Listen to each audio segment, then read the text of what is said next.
Hey guys, welcome back. Sick and Tired here. Today we are going to be looking at Reddit's childhood trauma subreddit. So I put the warning before the video if you want to stick around or if you don't want to. It's totally fine. I understand. We talk about very, very serious things in these trauma episodes. I wanted to ask you guys, this is unrelated, but about the ring light. Now it's a little better, right? Because you can't see it all the time from the angle I put it on.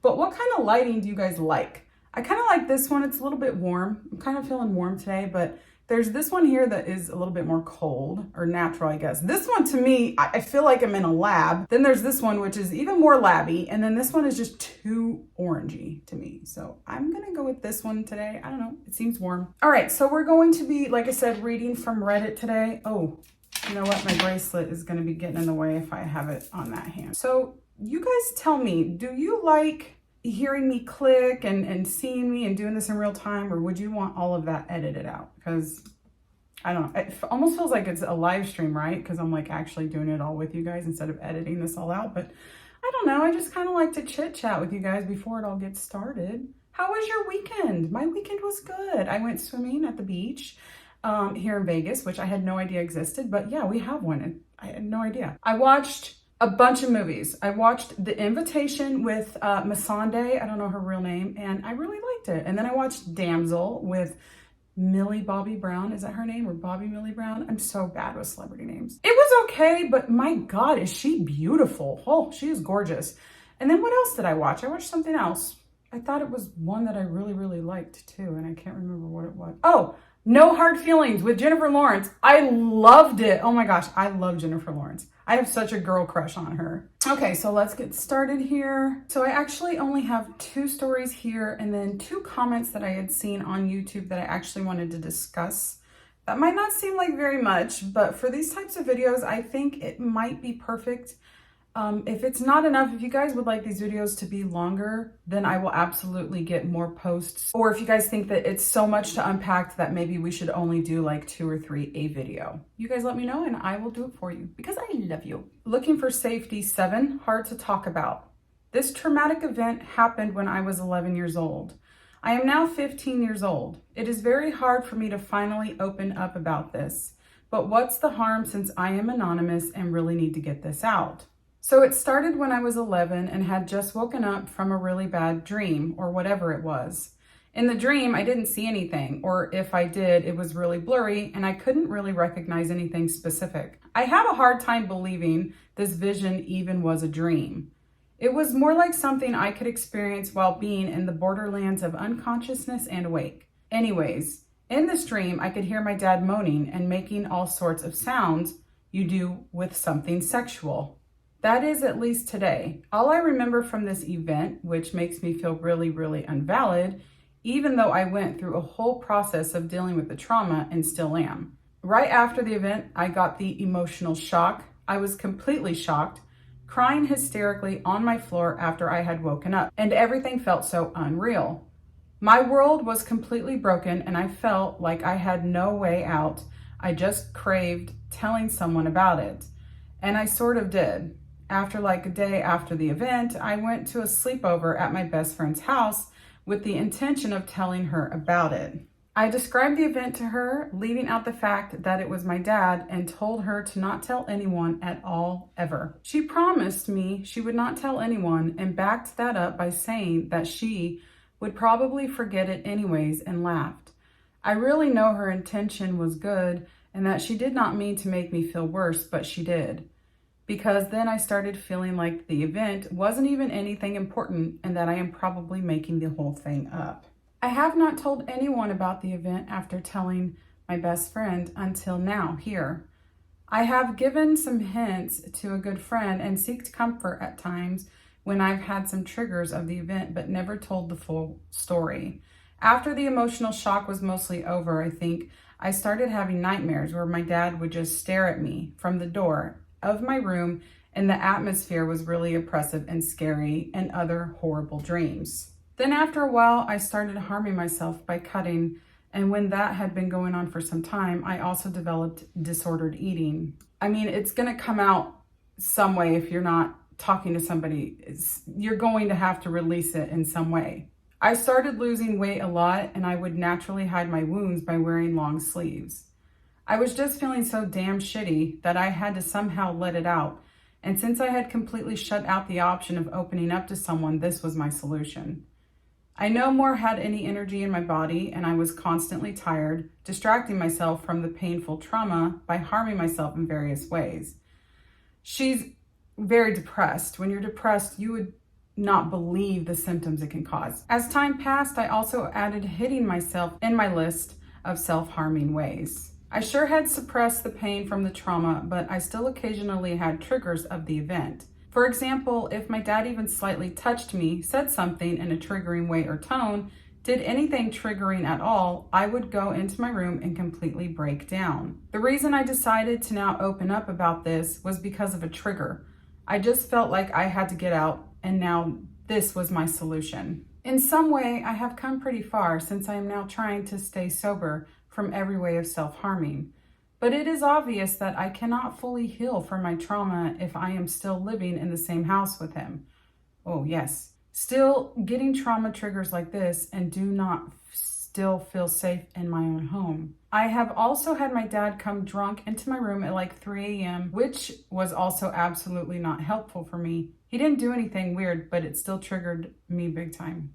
Telling someone who will actually help me is an absolute no for me. Oh, no. Because since I have no proof of the event, so basically I could have made the whole thing up. And then I would just cause problems. I have decided that if I will ever seek professional help, I will do it when I am an adult. That is another thing that makes this even more complicated. I have no proof even for myself, if it even happened or not. Did I just make it up? I know I was traumatized by it, that is very clear, but did it actually happen or not? I have no idea, which is killing me every second. Also, if it did really happen, then what would stop him from doing it again? Nothing. That is quite exactly why I would rather be living somewhere else. How did she say how old she was? They're 15. So the first thing that I would say to this person is you are a minor. I don't see any other type of abuse happening here, if any abuse is happening at all. That being said, if this goes for anyone who is still living at home experiencing anything like this that is illegal and that is not okay to happen, if there's ever something happening, record it. If you have a phone, if you have an iPad, if anything that you can use, try to record without them knowing, because it is, unfortunately, it's the reality of our world that it is very hard for anything to happen without proof.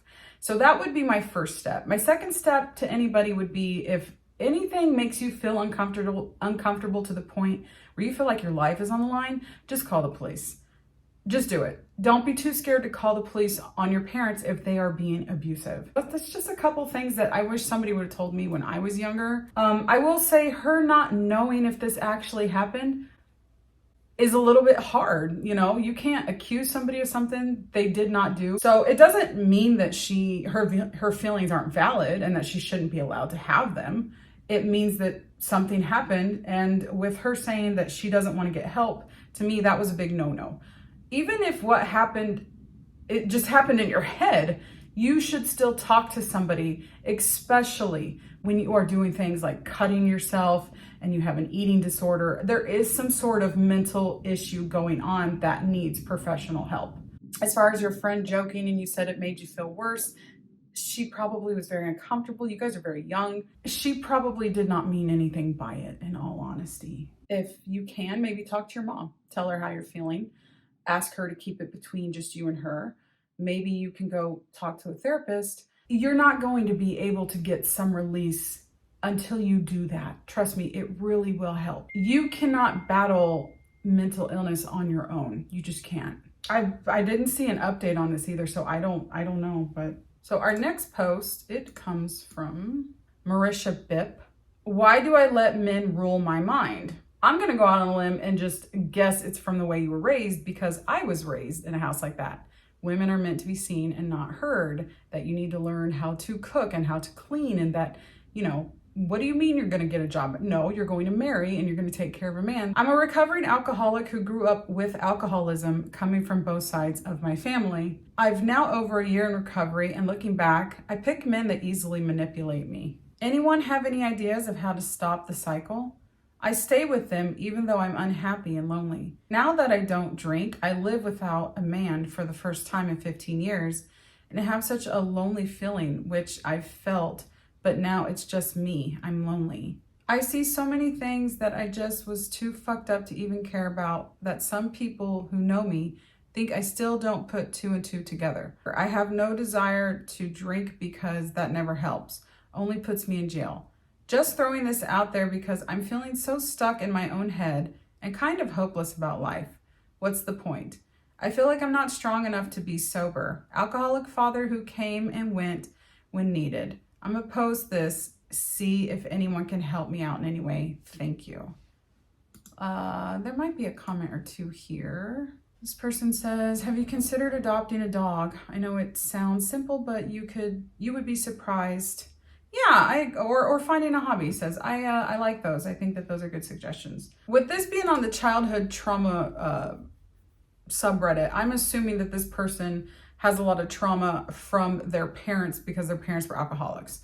I can relate. My parents were alcoholics. I have a very addicting personality as well. You saying how to break the cycle of picking up on men that can easily manipulate you. In all honesty, I don't really know how to help you there. That's not something that I have any experience with. The only manipulation that I ever really suffered was from my parents, especially from my mom. So maybe you being single is a good thing. Like that person said, get a hobby or maybe get an animal. That way you can really take time to recover yourself. And then once you start to recover, you might find out, oh, this is why I'm doing this. Oh, this is why I was doing this. And then you'll be able to truly kind of figure out what you want in those areas. So this next, I saved these because these are both very, very hot topics that might upset you reading them, or might upset you and kind of my views on it. And like I said, I really encourage discussion here, civil discussion. I don't want people getting insane in the comments. And again, it has to do with rape and murder. So if that makes you uncomfortable, I just wanted to let you know, so that you know what we're getting ready to talk about, okay? All right, and I cannot remember what this video was. I'm sure it tied into a childhood trauma type thing. I don't really know. I see things that are interesting that I want to respond to or talk about, and then I just screenshot them, and then I forget. Where did I get this? I don't even remember. I'm gonna butcher these names. I'm so sorry. I think it's Dare Angel 96. She says, there's laws for a reason. Unfortunately, with sexual assault, regardless of how heinous it is not equivalent to planning and following through with taking a life. You can't compare the two, even if the criminal was a rape victim. Your original comment added nothing to the conversations besides having people remind you that killing someone is more worthy of a longer jail sentence, regardless of motive. Wish rape crimes were met with more intense punishment / jail time. And then here we have Kiri Kaki, oh my, Kiri Kaki Riki Kiriki? That's actually really pretty. Wrong. People who are raped almost never get over it, and it often scars them for life. Some victims even kill themselves. Rape is equal to, if not a worse crime than murder. In the very least, it's absolutely deserving of a life sentence, especially so many rapists become repeat offenders.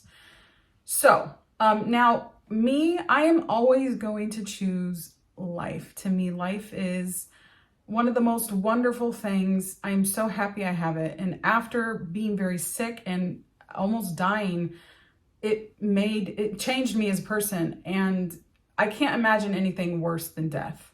So to me, murder is just so unbelievably heinous. You're taking away life from somebody and they're never going to get it back. And if you believe like I believe, then it's over. They're dead. It's nothing. It's like going to sleep. There's nothing afterwards, but it's black. So you completely robbed somebody of having a life. But I don't feel like there needs to be this battle between, well, this one's worth, well, this one, no. What is this? What does it matter? They're both terrible. Rape, no, you don't ever get over it. I have never gotten over my rape as a child. It is something that stuck with me forever until it finally exploded out of me and I had to get help. And me and my husband were able to repair a lot. But even still now, even though it doesn't bother me anymore, I don't really think about it. I've healed from it. It's not something that ever leaves me. I haven't forgotten about it. It's always going to be there. It's always going to be a part of me. You just have to learn to be strong enough to leave it in the past, is kind of how I always put it. So I get really irritated when people argue about things that they've never experienced personally. I've been there. My father murdered somebody. I have been raped by a man. And I have also been on the brink of death. And so I feel like when people haven't, especially somebody that's never been raped, you don't truly know what it does to the psyche. If you've never experienced it, which thank God, I'm so happy that if you haven't experienced any of this stuff, I am very, very happy. And I don't want it to ever happen to you. I personally think that murder is, it's definitely a life sentence type thing. And I believe that rape should be held in the same regard. I do. Do you think so? Do you think that those two both warrant kind of the same sentence?